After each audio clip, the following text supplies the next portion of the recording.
Welcome to the Jeremiah Patterson Show, and thank you for joining me today. On the morning of Christmas Eve in 2012, a New York man intentionally set his house on fire to lure in firefighters. And once they arrived to put this fire out, he'd started shooting at them. This was from local reporting at the time, ABC 10 News. These fires were set by the gunman. When the firefighters showed up, that gunman opened fire. And we're getting a first look now at these victims. You see the first one here, a young man, a young firefighter, his name Thomas Kagzauka. We're still learning more about these gentlemen. We know a little bit more about this man, Mike Ciparini. He was also a lieutenant with the Webster Police Department. He was named Firefighter of the Year 2 weeks ago. Meanwhile, these fires, they're still burning there, and we're learning more and more about the gunman. The fires destroyed 7 homes, and police still don't know if everyone got out alive. They say this is the man who started the blaze, 62-year-old William Spangler. They say he started these fires to lure in first responders and start shooting. We were fired upon by one or more shooters. 4 of the firefighters were shot, 2 were deceased. We now know Spangler acted alone before taking his own life, a troubled one at that. Once again, that was from local reporting at the time on the dire situation on the ground. According to CNN, upon arriving at the scene of the shooting and the fire, the police chief described it like this, quote, "It's chaos." Several people began fleeing the area, including neighbors who left their homes. Eventually, the inferno engulfed 7 houses. We know that the shooter did serve 17 years in prison for viciously murdering his grandmother with a hammer. In 1980, law enforcement said by the arsenal that he had, it looked like he was preparing for war.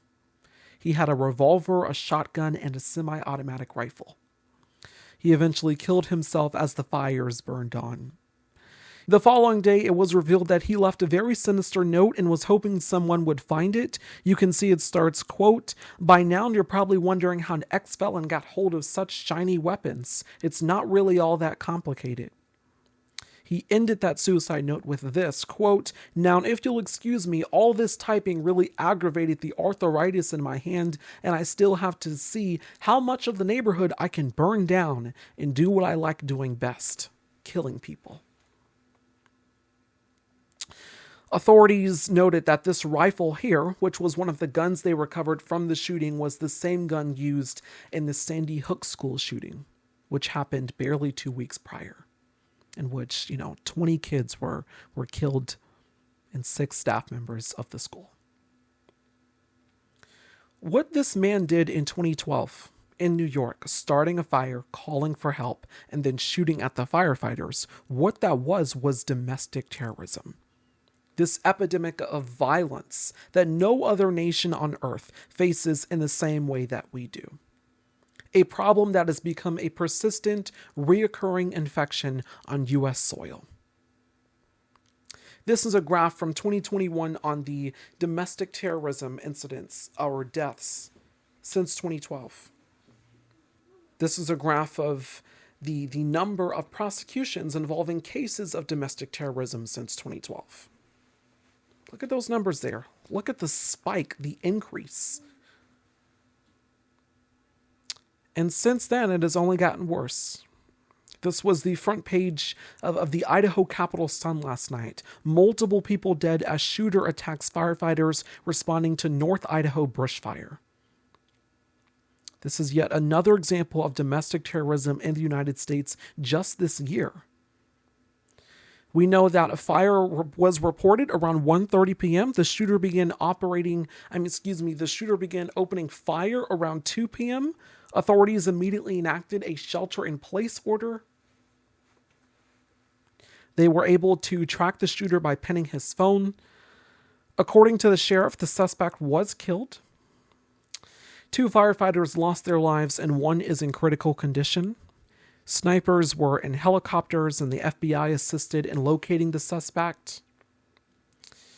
Yesterday, the public gathered to honor the deceased firefighters as a procession traveled. What happened in Idaho yesterday is an example of the growing cases in domestic terrorism in the United States, in terms of how far this is stretching and the people and the entities that they are targeting. On May 21st, 2025, Elias Rodriguez, 31 years old, of Chicago, opened fire outside the Jewish National Museum in downtown D.C. 2 Israeli embassy employees were killed as they left the event.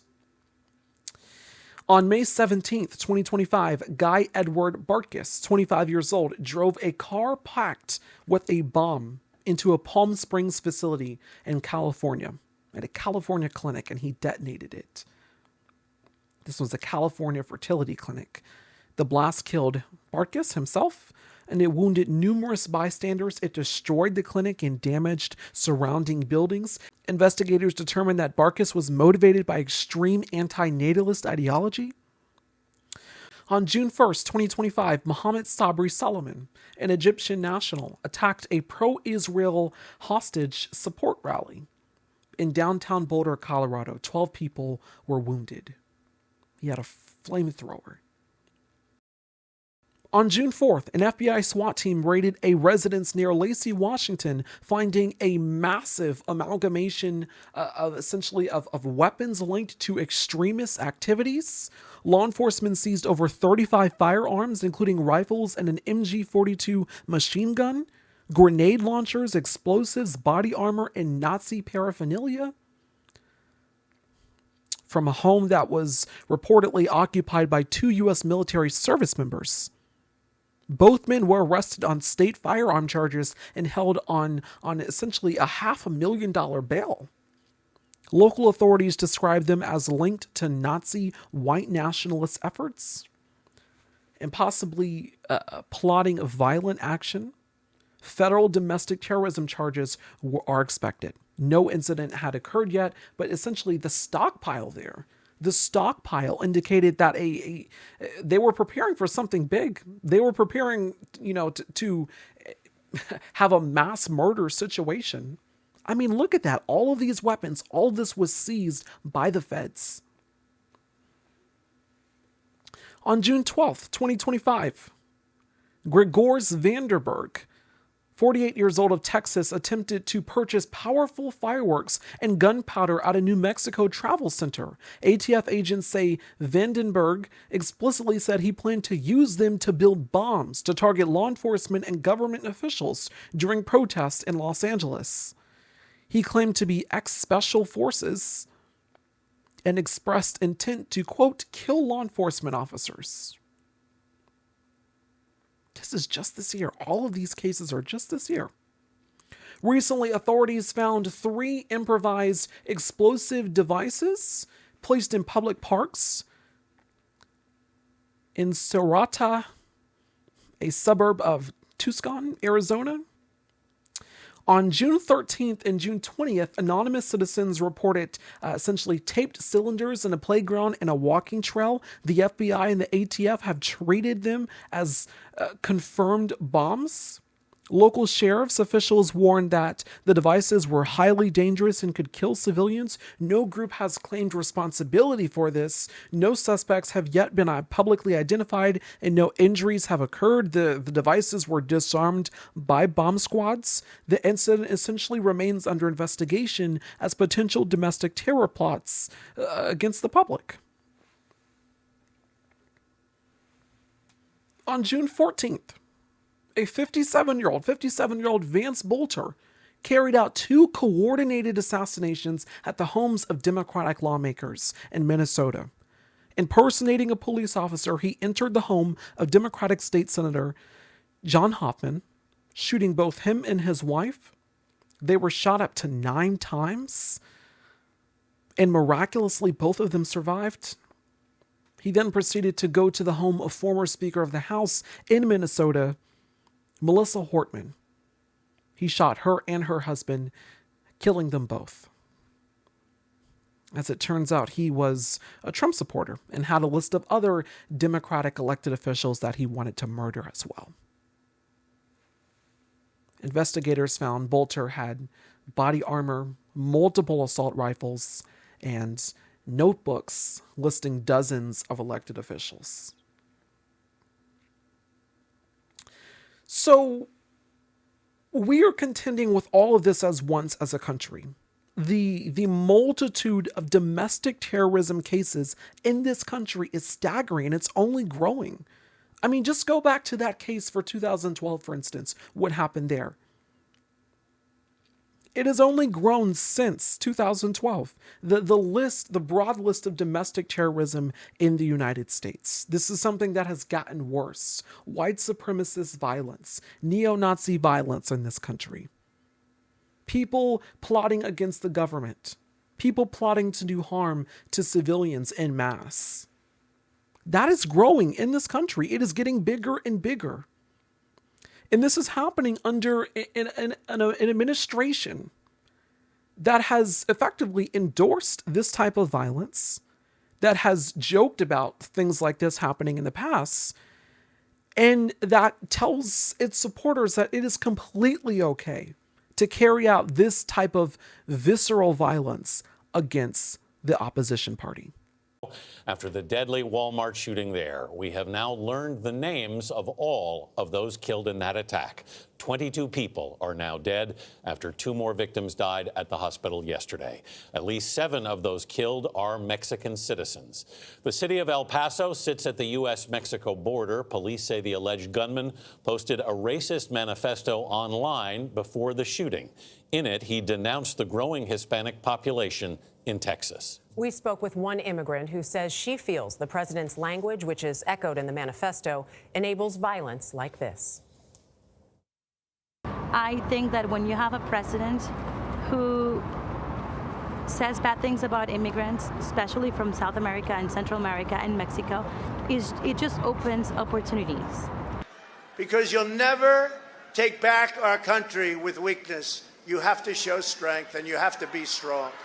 This morning, the hammer-wielding intruder who allegedly broke into the Pelosi home through a back door, facing attempted homicide charges after striking 82-year-old Paul Pelosi in the head.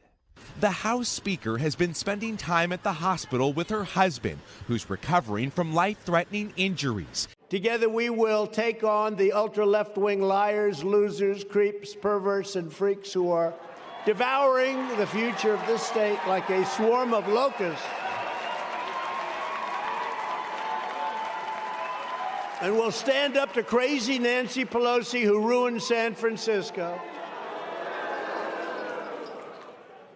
How's her husband doing, by the way? Anybody know?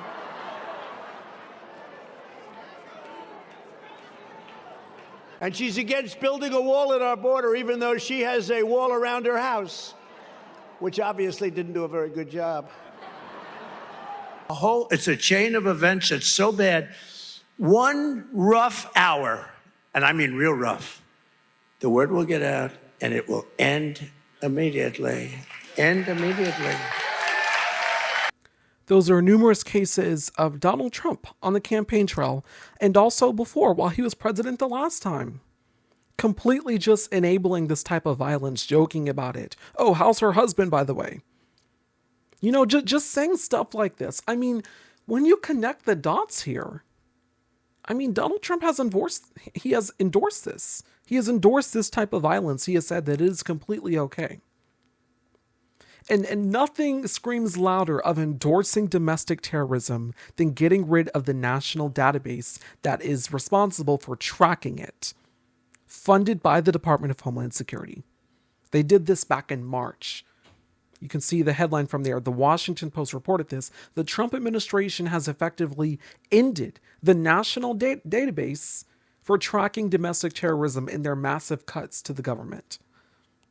According to reporting from ProPublica, quote, program leaders describe a chilling new operating environment. Scholars of white supremacist violence, which the FBI for years has described as a main driver of domestic terrorism, wonder how they'll be able to continue tracking the threat without running afoul of the administration's ban on terms related to race and racism. End quote. So that's what it is. You can't use those terms. So effectively, we're just going to have to take this out completely. This is domestic terrorism here. It is a very, very serious crime. It is a very serious situation. Domestic terrorism, the threat of white supremacy, is extremely serious in the United States. It is one of the highest threats in this country. Yet this government, this president decided, hey, yeah, we're just going to end those programs completely. And by the way, when it comes to fighting domestic terrorism, we're not going to take that seriously either, because at the Department of Homeland Security, where they have this terrorism prevention unit, that is currently being run by this fresh out of college, unqualified 22-year-old, Thomas Fugate. He previously worked for the Trump campaign. He's known for being completely loyal to Donald Trump. He also worked at the Heritage Foundation and DHS's Center for Prevention Programs and Partnerships. But hey, as America is contending with multiple cases of domestic terrorism, this kid is now in charge of protecting all of us from it. He also worked at a grocery store, by the way. You feel safer now? This is where we are as a country, where we are facing multiple situations that are doing extreme harm to our nation. And we have sycophants who are being installed in serious positions in the government that deserve critical people, critical thinkers, but also people who quite literally understand what's going on, not just people who are freshly out of college and are completely loyal to Donald Trump. But as domestic terrorism gets worse in this country, this is something that we now have to contend with. That Donald Trump and this administration and their broad endorsement of white supremacy and violence against the opponents, that we are now in a situation where we are now far less safer as civilians, because we have an administration that is doing everything possible to get rid of the organizations and the entities and the serious people who are designed to be in these places to protect us from this type of violence against our own people. And then you have all these other cases of violence as well. The question we have to ask ourselves is, where is it going to be tomorrow? Where is it going to be today? Where is it going to be next week? And it's just understanding that and contending with the fact that we are far less safer because of this administration's campaign to eviscerate anything that protects us at all. If you enjoyed this video, please be sure to comment your questions, comments, or concerns, as well as any suggestions you have for future upcoming videos. Be sure to follow the Jeremiah Patterson Show on Substack and Blue Sky at tjpsnews. You can also support the Jeremiah Patterson Show financially, as this is independent journalism and we do rely on your donations to continue this crucial work. Also, you can become a paid subscriber to the show at just $7.99 a month or $75 a year on Substack. I will see you again later today for our Resistance special featuring Gavin Newsom suing Fox News recently, as well as the NYC mayor race. That's going to be all in the Resistance movement special and more. And then also stay tuned for the TJPS Evening News Show at 8 p.m. Eastern today. You don't want to miss it. New content. The Republican budget bill is going to be talked about in that show, as well as the rollback of EPA rights. So stay tuned for all this and more.